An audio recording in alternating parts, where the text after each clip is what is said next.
Hello friends, welcome to my channel Jack and Joker episode 5. Episode 5ஓட ஸ்டார்டிங்லேயே joker நம்ம டேட்டோவை தேடிட்டு தான் வரான். அங்கே அருணும் ஹோப்பும் தானே கடத்தி வச்சுருக்காங்க. இவனுக்கு ஃபோன் பண்ணி வர சொல்லியிருப்பாங்க போல். இங்கே பாருங்கள், பிரச்சனை பண்ண நான் இங்கே வரல, அவங்க 2 பேரையும் விட்டுருங்க, எதுவாக இருந்தாலும் பேசி தீர்த்துக்கலாங்கிற மாதிரி அப்படியே ஜோக்கர் பார்த்துட்டே இருக்கான். உனக்கு உன்னோட நெக்லஸ் வேணும்னா நான் சொல்கிறத கேளுங்கிற மாதிரி அருணை பார்த்து கேட்க, அவங்க 2 பேரும் அப்படியே கத்திட்டே உட்காந்துருக்கானுங்க. ஐயோ இவன் வேறு வந்துட்டானேங்கிற மாதிரி ஹோய் தான் கொஞ்சம் கஷ்டப்படுறான். உங்கள் ப்ராப்பர்ட்டி வேணும்னா என்கிட்ட கரெக்டாக பேசுங்க, உங்களுக்கு நான் தானே வேணும், அவங்க 2 பேரும் நீங்கள் விட்டுருங்க அப்படிங்கிற மாதிரி ஜோக்கர் சொல்கிறான். சரி, உனக்கு அவங்கள விடணும்னா நீயே போய் அவங்க கட்டை அவுத்து விட்டுரு அப்படிங்கிற மாதிரி ஹோப் சொல்ல, சரி அந்த சைடில் போக செக்யூரிட்டி அங்கே 2 பேர் நிற்கிறானுங்க. அவனுக்கு இப்படியே கண்ணை காட்ட அவனுக்கு 2 பேர் அப்படியே ஜோக்கரை ஒருத்தன் பிடிச்சிக்கிறான். இன்னொருத்தன் ஜோக்கரை அடிக்க ஆரம்பிக்கிறான். அப்படியே ரொம்ப ஒரு மாதிரி ஃபோர்ஸாக அடிக்க ஆரம்பிக்க ஜோக்கருக்கு ஒன்றுமே பண்ண முடியல, அப்படியே கீழே விழுந்துட்டான். அவனை ரொம்ப போட்டு அடிச்சுக்கிட்டே இருக்காங்க. ஸோ அப்படியே ஹோப் அங்கே உட்காந்து ட்ரிங்க் பண்ணிகிட்டே இருக்கான். சரிடா, அவன்கிட்ட ஏதாவது இருக்கான்னு செக் பண்ணி பாருங்க அப்படின்னு சொல்ல, சரி ஓகேன்னு சொல்லி அவன் பேக்கெட்லலாம் செக் பண்ணி பார்க்குறாங்க. ஆக்சுவலி வந்து நம்ம ஜாக்கோட ரிங்கை வச்சுருப்பான்ல, அந்த ரிங்கை ஒருத்தர் எடுத்துகிட்டு இங்கே பாருங்கள் சார், இங்கே ரிங் இருக்குது அப்படின்னு காட்ட அந்த ரிங்கை வாங்கி ஹோப் பார்க்குறான். அதில் தான் ஜாக்குன்னு எழுதியிருக்குமே. ஓ, ஜாக்கோட ரிங்கு அப்படிங்கிற மாதிரி அதை பார்த்துட்டு ஹோப்புக்கு இன்னும் கொஞ்சம் ஹாப்பியாக இருக்குது. எங்கெல்லாம் சான்ஸ் கிடைக்கும் ஜாக் அப்படியே கழுத்தி விடலான்னு பார்த்துட்ருக்கான்ல, அதை ஒழுங்காக கொடுத்துருன்னு சொல்லி இங்கே ஜோக்கர் வந்து கத்திட்டே இருக்கான். உனக்கு இது வேணுமா? இது உனக்கு வேணுமா? இது என்ன உன்னோடதா அப்படிங்கிற மாதிரி அப்படியே ட்ரிங்க் ஊற்றிட்டு பாட்டில் காலியாக இருக்கா. அந்த காலி பாட்டிலை அப்படியே ஜோக்கரோட மண்டையிலே ஒரு தட்டு அவன் அப்படியே கீழே விழுந்துட்டான். அப்படியே ஃபுல்லாக வாயிலேருந்து பிளட்லாம் வருது. அப்படியே ஒரு மாதிரி கீழே விழ இங்கே 2 பேர் ஐயோன்னு சொல்லி கத்திட்டே இருக்காங்க. ஏண்டா, உனக்கு இந்த ரிங்குக்கோ என்னடா சம்மந்தம்? இது உன்னோடது கிடையாது, சொல்லு, உனக்கு ஜாக் கண்டிப்பாக ஹெல்ப் பண்ணியிருப்பான்னு தோணுது. அவன் தானே இதெல்லாம் சொல்ல சொன்னான், சொல்லு, இதை பண்ணது அவன் தானே, உன்னை இந்த வேலைக்கு வச்சதே அவன் தானே அப்படிங்கிற மாதிரி பேசிகிட்டே இருக்காங்க. ஜாக்குக்கும் இதுக்கும் எந்த சம்மந்தம் கிடையாதுன்னு சொல்ல, இன்னும் ஏன்டா அவனை காப்பாற்றணும்னு நினைக்கிற? நீ என்ன அவ்வளோ ஸ்டூப்பிட்டா? நீ என்ன நினைக்கிற என்னை பார்த்தா முட்டாள் மாதிரி தெரியுதா உனக்கு அப்படிங்கிற மாதிரி அருணை பார்க்க அருண் அப்படியே தலையாட்டுறான். அதுக்கப்புறம் ஜாக்குக்கு ஒரு வீடியோ கால் பண்ணுறான் ஹோப்பு கரெக்டாக வீடியோ கால் பண்ணி அங்கே ஜோக்கரை போது ஜாக் கேட்குறான், நீ உண்மையாகவே ரிங்கெல்லாம் திரும்ப கொடுக்க போயிட்டியா அப்படின்னு சொல்லி. அப்போ தான் ஜோக்கர் ஃபேஸ்லேருந்து அப்படியே ஹோப் கட்டிட்டாடாடா, கண்டுபிடிச்சிட்டியா? பரவாயில்ல, எவ்வளோ இம்ப்ரெஸ் ஆகிட்ட. கடைசியில் எப்படியும் நீயே ஒத்துக்கிட்ட இவங்கள நீ தான் அனுப்புனேன்னு. இந்த முட்டாளுகளை நீ தான் அனுப்புன, இவங்கெல்லாம் உன் ஆள் தான் கரெக்டா அப்படிங்கிற மாதிரி ஹோப் கேட்குறான். இதை பிடிடா கொஞ்சம், அவனை காட்டு அப்படின்னு சொல்ல, இங்கே பார்த்தியோ அவன் உன் ஃப்ரெண்டு, அவனே உண்மையை சொல்லிட்டான், இப்போ நீ சொல்கிறதுக்கு என்ன சொல்லுடான்னு சொல்லி அப்படியே ஜோக்கரோட முகரையில் ஒரு குத்துறான்.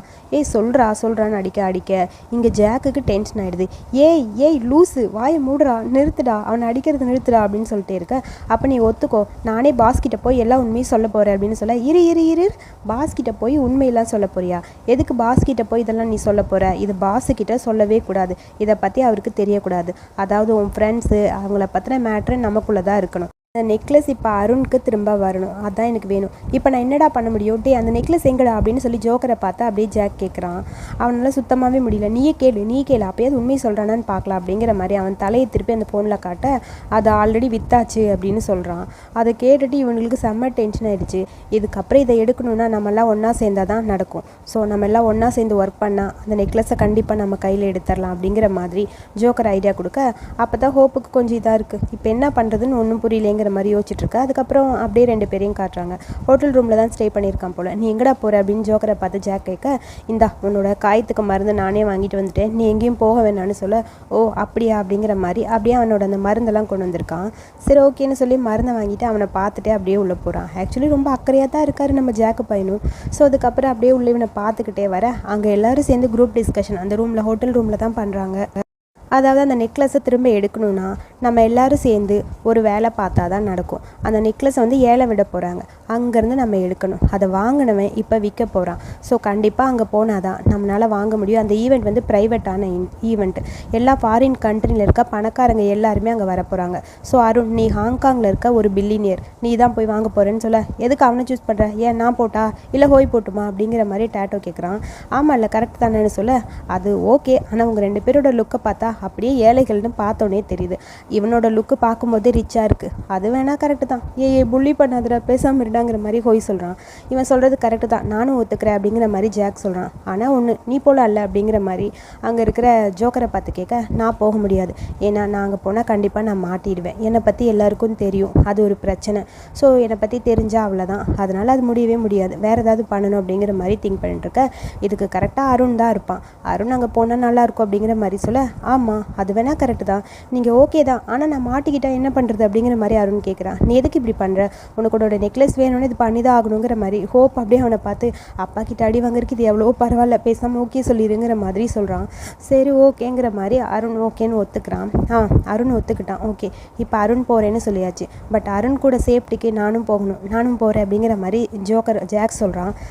சரி ஓகே, அங்கே ஏதாவது பிரச்சனை வந்தால் அருணை சேவ் பண்ணுறதுக்கு நான் தான் இருக்கேன். சரி ஓகே, இப்போ நம்ம எல்லோரும் சேர்ந்து இந்த பிளானை எப்படி செய்ய போகிறோங்கிறது டிஸ்கஸ் பண்ணலான்னு சொல்லி ஏதோ டிஸ்கஸ் பண்ண ஆரம்பிச்சிட்டாங்க. பிளான் போட ஆரம்பிச்சிட்டான். ஸோ அவங்க பிளானிங் வந்து நமக்கு சரியாக காட்டல. அதுக்கப்புறம் அடிப்பட்ட காயத்துக்கு மருந்து போடுறதுக்காக ஜோக்கர் ட்ரை பண்ணிகிட்ருக்கான். தனியாக உட்காந்து அவன் அப்படி ட்ரை பண்ணிருக்கா. கரெக்டாக அங்கே ஜாக் வரான். என்ன நடக்குதுங்கிற மாதிரி அவனை அப்படியே பார்த்துக்கிட்டே இருக்க, ஒன்றும் பேசாமல் இவன் பாட்டுக்கு காயத்துக்கு தானாக மருந்து போடுறான். அந்த ரிங்கை அவன்கிட்டயே கொடுத்துட்டேன், உங்கள் பாஸ்க்கு ஆல்ரெடி அது போயிடுச்சுன்னு நினைக்கிறேன், ஹோப் கொண்டு போய் அங்கேயே கொடுத்துட்டான் அப்படிங்கிற மாதிரி ஒரு மாதிரி ஃபீல் பண்ணுற மாதிரி அப்படி ஜோக்கர் உட்காந்துருக்க. பரவாயில்ல விடு, அதை நான் பார்த்துக்கிறேன், நீ அதை பற்றிலாம் கவலைப்பட்டு திங்க் பண்ணிட்டு இருக்காது, விடு அப்படின்னு சொல்ல, எனக்கு ஒரு மாதிரி கஷ்டமாக இருக்குது, ஒரு எங்கே எப்படியாவது உங்ககிட்ட கொடுக்கணும்னு நினச்சினேங்கிற மாதிரி ஃபீல் பண்ணிட்டு இருக்கான். அப்புறம் நம்ம ஜோக்கர் வந்து ஃபீல் பண்ண ஆரம்பிக்கிறான். இது இந்த மாதிரி வரும்னு நான் நினச்சி கூட பார்க்கல, இந்த முடிவு வரும்னு, உன்னையும் கொண்டு வந்து இதில் மாட்டி விட்டேன்லங்கிற மாதிரி ஃபீல் பண்ணிவிட்டு அப்படியே அவனோட இடுப்பு கிட்ட வந்து அடிபட்டிருக்கு. ஸோ அதுக்கு வந்து அவன் வந்து அப்படியே மருந்து போட கூட நான் போடுறேன்னு சொல்கிறான். இல்லை வேணாம் நானே ட்ரை பண்ணிக்கிறேன், விடு அப்படின்னு சொல்லி அந்த பஞ்சை வாங்கி அவனே அப்படியே அந்த மருந்தெல்லாம் போட்டு க்ளீன் பண்ணி விட்டுட்டுருக்கான். க்ளீன் பண்ண அப்படியே நம்ம ஜோக்கருக்கு ஒரு மாதிரி இருக்குது. அவன் ஃபேஸை சரியாக பார்க்கவே முடியல நம்ம சார்னால. அப்படியே திரும்பி பார்த்துட்டே இருக்கான் ஒரு செகண்ட். இவனை தேவையே இல்லாமல் நீ தான் இதெல்லாம் பண்ணிகிட்ருக்க பாரு அப்படிங்கிற மாதிரி ஒரு செகண்ட் அப்படியே 2 பேரும் கண்ணையும் பார்த்துக்கிறாங்க. பட் எதுவுமே பேசிக்கல.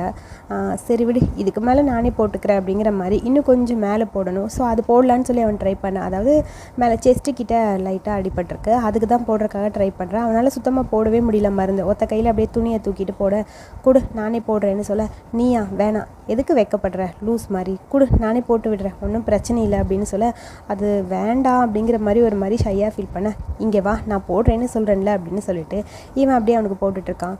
பார்த்து மெதுவாக வலிக்க போகுது, ஆமாடா வலிக்க போகுது, பார்த்து தான் பண்ணுறேன் அப்படின்னு சொல்லிட்டு, நீ இருக்க பார்த்தியா, உன்னை பார்த்தாலே இப்படி தான் கோவற மாதிரி ஒன்றும் பண்ணுவேன், அப்புறம் இப்படி தான் ஆகும் அப்படிங்கிற மாதிரி அவனை பார்த்துட்டே பேசிக்கிட்டே அப்படியே அது எல்லாத்தையும் க்ளீன் பண்ணிட்டான் ஜாக். இப்போ எல்லாம் சரியாயிடுச்சு, ஓகேவா உனக்குன்னு சொல்லி கேட்க, எல்லாம் ஓகேன்னு சொல்லிட்டு இருக்கான். அடுத்து சேவுக்கு ஹோப் ஃபோன் பண்ணி என்ன பண்ணிகிட்ருக்கேன்னு சொல்லி கேட்க, நான் படிச்சுட்ருக்கேன், நீ என்ன பண்ணிகிட்ருக்க? நானா சும்மா தான் இருக்கேன், உன்னை பார்க்க வரணும்னு தோணுச்சு, நான் ஒன்றும் கேட்கவா உங்ககிட்ட அப்படின்னு சொல்லி ஆரம்பிக்கிறான். எப்போ பார்த்தாலும் நம்ம ரிலேஷன்ஷிப்பை மறைச்சி இப்படியே பேசிகிட்டு இருக்கிறதுக்கு சீக்கிரமாக சொல்லிடலாமா? அதெல்லாம் வேணாம், இது கூட த்ரில்லிங்காக இருக்குன்னு எனக்கு தோணுதுன்னு சேவ் சொல்கிறான். ஓ அப்படியா, சரி ஓகே, இந்த மாதிரி இருக்கிறது எனக்கு கஷ்டமாக இருக்குது. இங்கே பாரு, நீ டேஞ்சரஸாக எதுவும் பண்ணாத, எனக்கு ரொம்ப பயமாக இருக்குது. ஏன் என்னை பற்றி உனக்கு கவலையாக இருக்கா அப்படின்னு சொல்லி ஹோப் கேட்குறான். ஏன் கவலைப்படக்கூடாதா? உன்னை மட்டும் இல்லை, எனக்கு ஜாக்கை நினச்சாலும் கவலையாக தான் இருக்குன்னு சொல்ல, அவன் ஜாக்கை பற்றி பேசினாலும் இவனுக்கு டென்ஷன் ஆகிடுச்சு. அப்படியே மூஞ்சிலாம் ஒரு மாதிரி வச்சுக்கிறான். தயவு செஞ்சு 2 பேரும் இதுலேருந்து சீக்கிரமாக வந்துருங்க, அதுதான் எனக்கு ரொம்ப முக்கியம், எனக்கு பயமாக இருக்குன்னு சொல்ல, உனக்கு மறந்துடுச்சா சின்ன வயசில் நீ ஏதாவது டேஞ்சரில் மாட்டிக்கிட்டா நான் தான் வந்து உன்னை சேவ் பண்ணுவேன், ஸோ அப்போ நல்லா இருந்ததா அதே மாதிரி தான் இப்போயும், கண்டிப்பாக என்னை பற்றி நீ கவலைப்படாத, எல்லாத்தையுமே நான் ஈஸியாக முடிச்சுட்டு வந்துடுவேன் ஓகேவான்னு சொல்ல, எனக்கு தெரியும், இருந்தாலும் நான் என்ன தான் சொன்னாலும் நீ நிறுத்த மாட்டேன், பட் இருந்தாலும் நீ சேஃபாக வரணும், உனக்கு ஹெல்ப் பண்ண முடியலனாலும் எனக்கு கஷ்டமாக இருக்குன்னு சொல்ல, இங்கே பாரு பேசாமல் வீட்டில் வெயிட் பண்ணிவிட்டு எனக்காக குக் பண்ணிவிட்டு ஒரு ஜாப்பனீஸ் ஒய்ஃப் எப்படி குக் பண்ணுவாங்களோ அதே மாதிரி பண்ணு, உண்மையாக தான் சொல்கிறியா அப்படின்னு சொல்லி சேவ் சிரிக்க, ஆமாம் சரி ஓகே நான் வைக்கிறேன், சாகாமல் வாடா உயிரோட, அதான் முக்கியம்னு சொல்ல, நீ கவலைப்படாத, கண்டிப்பாக நான் செத்தெல்லாம் போக மாட்டேன், நான் வந்துடுவேன் அப்படிங்கிற மாதிரி ஹோப் பேசிட்டு ஃபோனை கட் பண்ணிட்டா. சேவ் கொஞ்சம் நல்ல பையன் மாதிரி தான் தெரியுறான். அதுக்கப்புறம் இந்த ஈவெண்ட்டுக்காக எல்லாம் ரெடியாகி போயிட்டுருக்காங்க. அதாவது ஹாங்காங்கில் இருந்து வர ஒரு பெரிய பணக்காரன் தான் நம்ம அருண். அவனை சுற்றி 2 பாடி கார்டு, ஒரு பக்கம் ஹோப்பு, இன்னொரு பக்கம் வந்து நம்ம ஜாக் இருக்கான். ஸோ ஜோக்கரு, ஹோய், டேட்டோலாம் வந்து காருக்குள்ளே உட்காந்து இவங்களுக்கு இன்ஸ்ட்ரக்ஷன் கொடுத்துட்டே இருக்காங்க ப்ளூடூத்தில். பார்த்து போங்க, முதல்ல எல்லாத்தையுமே ஒன்று ஒரு ஸ்டெப் எடுத்து வைக்கும்போதும் பார்த்து கவனமாக பண்ணணும்னு சொல்லி அப்படி கெத்தாக நடந்து போயிட்டுருக்க 2 செக்யூரிட்டி நில்லுங்க அப்படின்னு சொல்லி அவங்க ஸ்டாப் பண்ணுறாங்க. அது வந்து அப்படின்னு சொல்லி 2 பேரும் கேட்க, சாரி இங்கே எல்லோரும் வர முடியாது, நாங்கள் இன்வைட் பண்ண கெஸ்ட் மட்டும்தான் வர முடியும், கெஸ்ட் லிஸ்ட்டு எங்ககிட்ட இருக்குது, உங்கள் பேரை சொல்லுங்கன்னு சொல்ல, ஐயோ மாட்டிக்கிட்டோமா அப்படிங்கிற அப்படிங்கிற மாதிரி பதட்டமாக இருக்குது. இப்போ என்ன பண்ண போகிறோம் அப்படிங்கிற மாதிரி யோசிச்சுட்டே இருக்கான் ஜாக்கு. ஜோக்கர் வந்து ஏதோ ஒரு சைனீஸ் நேம் சொல்லி சைனீஸ் பிஸ்னஸ்மேன் சாவ் ஷிங் ஷிங் அப்படின்னு சொல்லி விளைய முடி அப்படின்னு சொல்ல சாவ் ஷிங் ஷிங் இல்லை சாங் ஷி ஹி ஹி அப்படின்னு சொல்லி மாற்றி மாற்றி ஒரு பேர் சொல்கிறாங்க. அவருக்கு தாய் தெரியாது, தாய் லாங்குவேஜ் தெரியாது, சைனீஸ் மட்டும் தான் தெரியும். நான் வேணா சொல்கிறேன் அப்படின்னு சொல்லிட்டு சாவ் ஷிங் ஷிங் ஹயாங் குரூப்லேருந்து வந்திருக்கோம் நாங்கள் அப்படின்னு சொல்லி ஜாக் பேசுகிறான். அதுக்கு அருண் அப்படி தெனாவட்டாக நின்றுட்டு இருக்கா. இவரும் பேரெல்லாம் செக் பண்ணி பார்க்குறான் கையில் இருக்க பேப்பர்ஸ்லலாம். பட் அவங்க செக் பண்ணி 2-3 பேஜ் திருப்பி திருப்பி பார்த்துட்டாங்க. அங்கே பேர் இருக்க மாதிரியே தெரியல. பேரையே காணுமே அப்படிங்கிற மாதிரி செக் பண்ணிகிட்டே இருக்காங்க. ஐயோ சத்தியமாக மாட்டிடுவோம்ப்பா அப்படிங்கிற மாதிரி டென்ஷனாக இருக்குது எல்லாருக்கும். இந்த மாதிரி ஒரு பேர் இங்கே இல்லையே அப்படிங்கிற மாதிரி எல்லாம் இருக்குது. இங்கே இருக்கவங்களுக்கும் பதட்டமாக இருக்குது. பேர் இருக்காது, கண்டிப்பாக மாட்டிடுவோமே, என்ன பண்ண போகிறேன்னு யோசிச்சிட்டே இருக்க அவ்வளோ நேரம் பேசாமல் இருந்த அருணுக்கு டென்ஷன் ஆகிடுச்சு. திடீர்னு அவங்க 2 பேரும் பார்த்து தாய் லாங்குவேஜில் கத்த ஆரம்பிச்சிட்டான். இன்னும் எவ்வளோ நேரம் நான் வெயிட் பண்ண முடியும், இப்படியே என்னை வெயிட் பண்ண வைப்பீங்களா அப்படிங்கிற மாதிரி கத்திடுறான். இப்போ தான் இவருக்கு நீங்கள் தாய் லாங்குவேஜ் தெரியாதுன்னு சொன்னீங்க, இவன் நல்லா தாய் பேசுகிறான் அப்படிங்கிற மாதிரி அவங்க 2 பேரும் கேட்க அச்சச்சோ மாட்டிக்கிட்டமேங்கிற மாதிரி அப்படியே ஜாக்குக்கு ஒரு மாதிரி ஷாக்காக இருக்குது. உடனே அங்கேருந்து ஜோக்கர் சொல்கிறான், டே ஏதாவது பண்ணி சமாளிடா, ஏதாவது பேசுடா, சமாளிடான்னு சொல்லி இங்கேருந்து இன்ஸ்ட்ரக்ஷன் கொடுத்துட்டே இருக்கான். அதுக்குள்ளே ஜாக்குக்கு ஓகேன்னு வந்துட்டு அவன் பாட்டுக்கு எதோ அவன் வாயில் வரதெல்லாம் பேச ஆரம்பிக்கிறான். இவர் பேச மாட்டார்னு சொன்னேன், ஆனால் பிஸ்னஸ் தான் பேசுவார், தேவையில்லாதெல்லாம் பேச மாட்டார், அப்படி இப்படின்னு சொல்லி என்னென்னமோ சொல்லி சமாளிச்சுக்கிட்டு இருக்கான். இதுக்கு பேசாமல் நானே நடிச்சிருந்தா நல்லா இருக்கும்ல அப்படிங்கிற மாதிரி டேட்டோ சொல்ல பார்த்தாலே பூவர்னு தெரியும், நீலாம் பணக்காரன்னு சொன்னால் நம்ப மாட்டாங்கன்னு ஹோய் சொல்ல ஹோயோட மண்டையிலே ஒரு தட்டிட்டு இருக்கான் டேட்டோ. என்னடா பண்ணுறதுன்னு புரியாமல் இங்கே என்னென்னமோ உளறிக்கிட்டே இருக்கான். இங்கே நம்ம ஜாக்கு இவனை பற்றி உனக்கு என்ன தெரியும் அது இதுன்னு பேசுகிறான். இவன் பேசுகிற பேச்சிலே அவங்களுக்கெல்லாம் கன்ஃபியூஸ் ஆயிடுச்சு. இதில் பேர் இல்லைன்னு நினைக்கிறீங்களா, இங்கே பாருங்கள், இங்கே இருக்க பாருங்கள் இவங்க பேர் அப்படின்னு சொல்லி எதேதோ உளறிக்கிட்டே இருக்கான். எல்லாருக்குமே டோட்டல் கன்ஃபியூஸ்டு. திடீர்னு பார்த்தா ஒரு பொண்ணு அப்படியே வந்து நின்றுட்டு டேய் நீயாடா அப்படின்னு அங்கே அருணை பார்த்து கேட்குறா. அவன் வேறு யாரும் இல்லை, ஃபர்ஸ்ட் எபிசோடில் நம்ம ரோஸ்னு ஒரு பொண்ணு பார்த்தோம்ல, அதாவது நம்ம ஜோக்கர் காப்பாத்துறேன்னு சொல்லி காமெடி பண்ணி கடைசியில் ஜாக் வந்து காப்பாற்றிருப்பான்ல அந்த பொண்ணு தான். அந்த பொண்ணு இவனோட ஃப்ரெண்டு போல. அவங்க என் ஃப்ரெண்டு தான், விடுங்கன்னு சொல்ல அப்புறம் அவங்களும் வந்துட்டாங்க. அப்பாடா எப்படி தப்பிச்சோன்னு மாதிரி இருக்க அதுக்குள்ளே ஜாக்கு கன்ஃபியூஸ் ஆயிடுச்சு. இவளை எனக்கு முன்னாடி தெரியுமே, ஐயோ நான் மாட்டினேன்னு சொல்லி அப்படியே திரும்பியே நின்றுட்டு இருக்கான். என்னாச்சு அப்படின்னு சொல்லி கேட்குறான் ஜோக்கர். மாட்டினேன், எனக்கு தெரிஞ்ச ஒரு பொண்ணு, அந்த பொண்ணு ரோஸ் இங்கே தான் இருக்கா அப்படின்னு சொல்ல அவளா அப்படிங்கிற மாதிரி ஷாக்காக இருக்குது. இப்போ என்ன பண்ணுறதுன்னு ஒன்றும் புரியலேங்கிற மாதிரி ஒரு பக்கம் இவன் பதட்டமாக இருக்கான். அப்புறம் ரோஸ் அருணை கூட்டிகிட்டு போய் பேசிகிட்டு இருக்கா.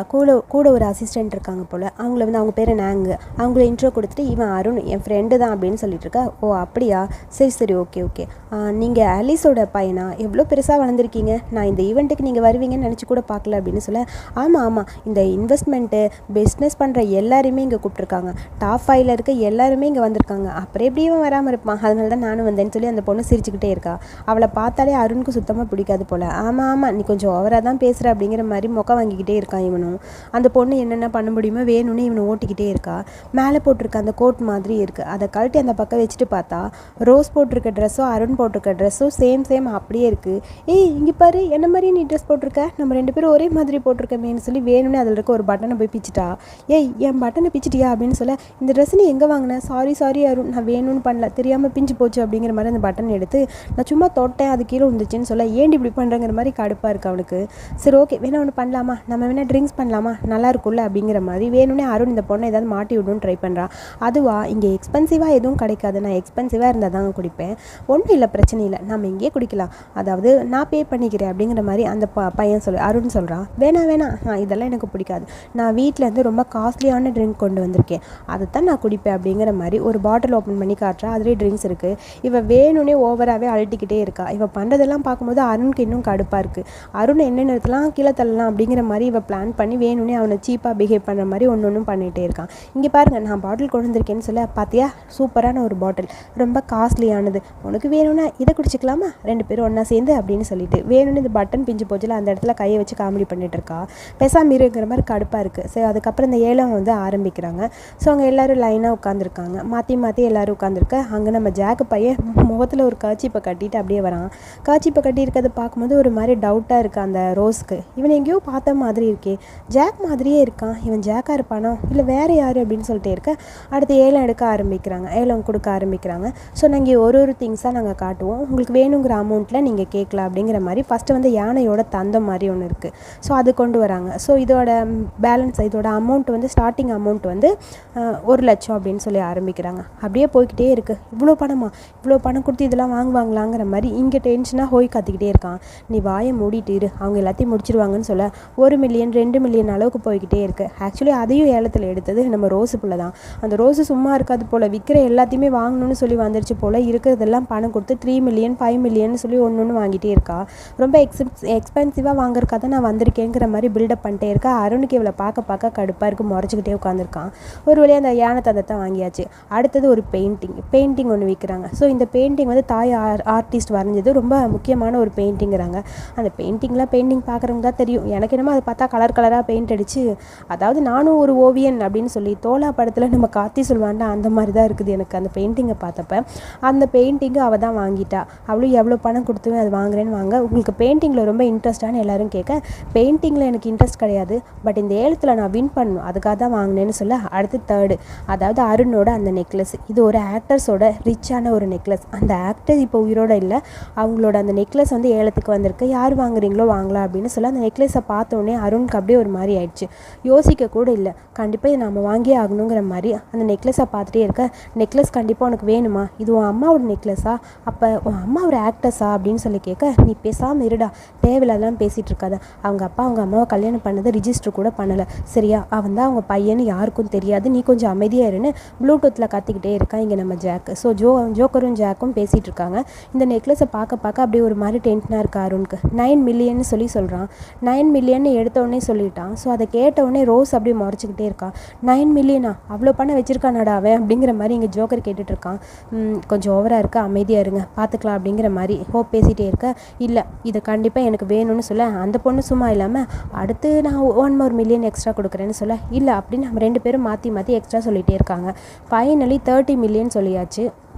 30 மில்லியன்னு சொன்னது நம்ம ரோஸ் தான். ஸோ ரோஸ் அந்த நெக்லஸை வாங்கிடுவாங்கிற பதட்டத்தில் எப்படியாவது இன்னும் கொஞ்சம் பணம் எக்ஸ்ட்ரா கொடுத்து அதை வாங்கிடணும், அம்மாவோட நெக்லஸை கண்டிப்பாக நமக்கு வேணும் அப்படிங்கிற மாதிரி அருண் ஏதோ ட்ரை பண்ணிகிட்ருக்கான். பட் அதுக்கு மேலே அருணை கேட்க விடாமல் ஜோக்கரும் ஸ்டாப் பண்ண சொல்லு அப்படின்னு சொல்லி ஜாக்கிட்ட சொல்ல. ஹோப்பும் ஜாக்கும் சேர்ந்து வேண்டாம், இதுக்கு மேலே கேட்காதீங்க, இது கொஞ்சம் அதிகமாக இருக்குது, கேட்காதீங்கன்னு சொல்லிகிட்டே இருக்காங்க. இல்லை நான் கேட்பேங்கிற மாதிரி சொல்ல வரேன். பட் அதுக்குள்ளே வேறு வழி இல்லை. 30 மில்லியனுக்கு அந்த பொண்ணுக்கு அந்த நெக்லஸை கொடுத்துட்டாங்க. ஸோ இந்த நெக்லஸோட ஓனர் வந்து இப்போ ரோஸ் அப்படின்னு சொல்லிட்டாங்க. ஸோ அதை கேட்டோடனே அப்படியே அருணுக்கு டென்ஷனாக இருக்குது.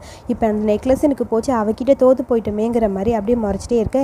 எப்படி நான் நினச்சேனே வாங்கிட்டேன் பார்த்தியா அப்படிங்கிற மாதிரி அந்த ரோஸ் அப்படி தனாவட்டா போய் நெக்லஸ்க்கு பக்கத்தில் என்ன ஃபோட்டோ வேறு எடுத்துக்கிறா.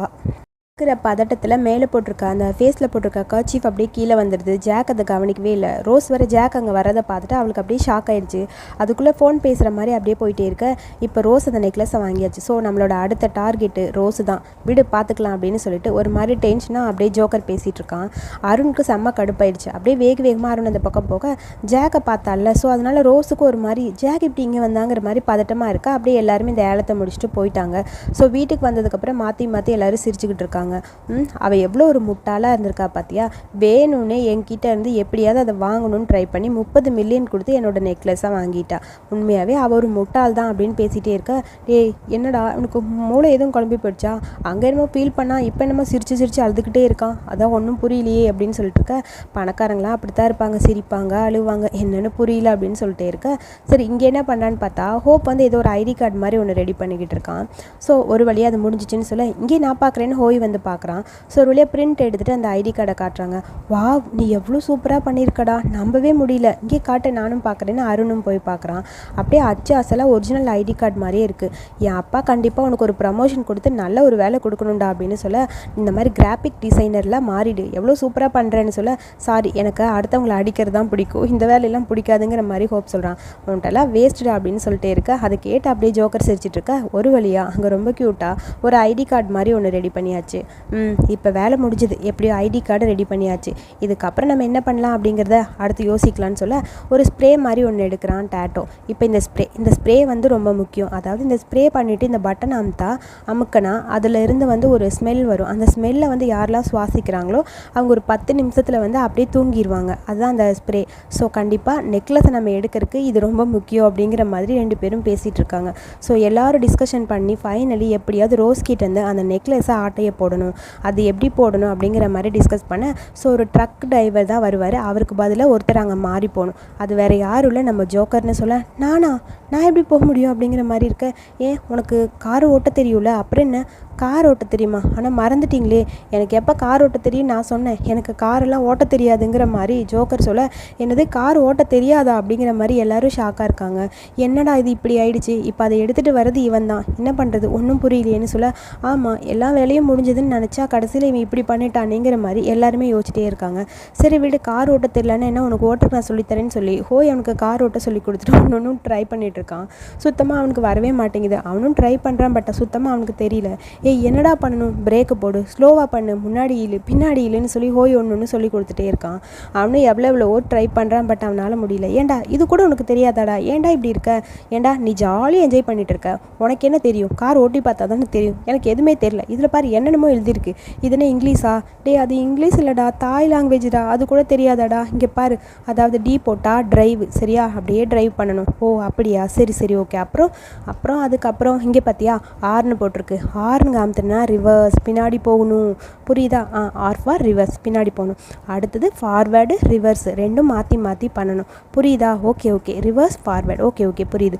ட்ரை பண்ணலாமா, இங்கே பண்ணுன்னு சொல்ல மறுபடியும் அப்படியே பின்னாடி போகிறான். டே எனக்கு எதுக்குடா கத்துற, சும்மா தாண்டா கத்துனேன், நீ தப்பான கீர் போட்டடா, கரெக்டாக போட்டு கரெக்டாக ஓட்டுடான்னு சொல்லி அவனுக்கு சொல்லி கொடுத்துட்ருக்க. சரி பீன் போட்டால் என்னடா, பீன் போட்டால் பாஸ், அதாவது நிறுத்துன்னு அர்த்தம். ஓ பாஸ், ஓகே ஓகே போதுண்டா, இதோட என்னால் முடியல அப்படிங்கிற மாதிரி ஹோய் கத்திக்கிட்டே இருக்கான்.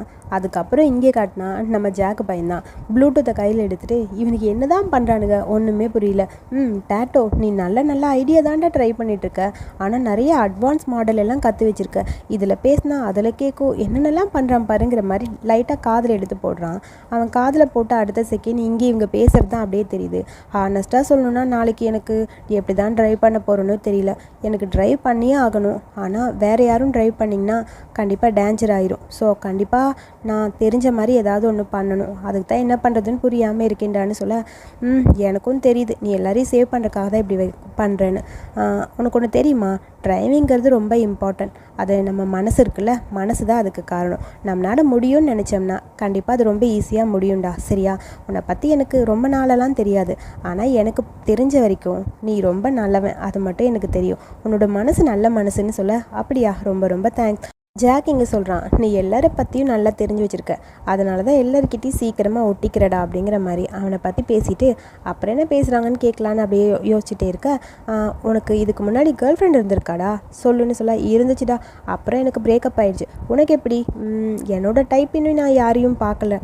உன்னோட டைப்பா, உன் டைப் எப்படி இருக்கும் அப்படின்னு சொல்லி ஹோய் கேட்டுகிட்டே இருக்கான். என்னோடய டைப் எப்படின்னா கைண்டாக இருக்கணும், அப்படி இருக்கிறவங்களே எனக்கு ரொம்ப பிடிக்கும் தெரியுமான்னு சொல்ல, ரொம்ப தான் கைண்டு அப்படிங்கிற மாதிரி இவனை பார்த்து சிரிச்சுக்கிட்டே இருக்காங்க. அப்புறம் நாங்கள் எவ்வளோதான் சண்டை போட்டாலும் அந்த சண்டையை சீக்கிரமாக மறந்துட்டு அப்படியே ஒருத்தர் ஈஸியாக ஏற்றுக்கணும், அதான் எனக்கு ரொம்ப பிடிக்குங்கிற மாதிரி இவன் பேச, அதை கேட்கும்போது அப்படியே இங்கே நம்ம ஜாக்குக்கு ஒரு மாதிரி சிரிப்பு வருது. ஒரு மாதிரி சாருக்கு பேசலான்னு தோணுது, ஆனால் பேச முடியல. அதை பற்றி யோசிச்சுட்டே அப்படியே உட்காந்துருக்கான். இதோட ஃபர்ஸ்ட் பார்ட்டை இங்கே ஃபினிஷ் பண்ணிக்கலாம். அடுத்த பார்ட்டில் இன்ட்ரெஸ்டிங்காக இருக்கும், ஸோ மிஸ் பண்ணாமல் பாருங்கள். இந்த வீடியோ பிடிச்சிருந்தா லைக் பண்ணிவிட்டு வீடியோ பற்றி கருத்துக்களை சொல்லுங்கள். செகண்ட் பார்ட்டை மறக்காமல் பார்த்துருங்க. தேங்க்யூ.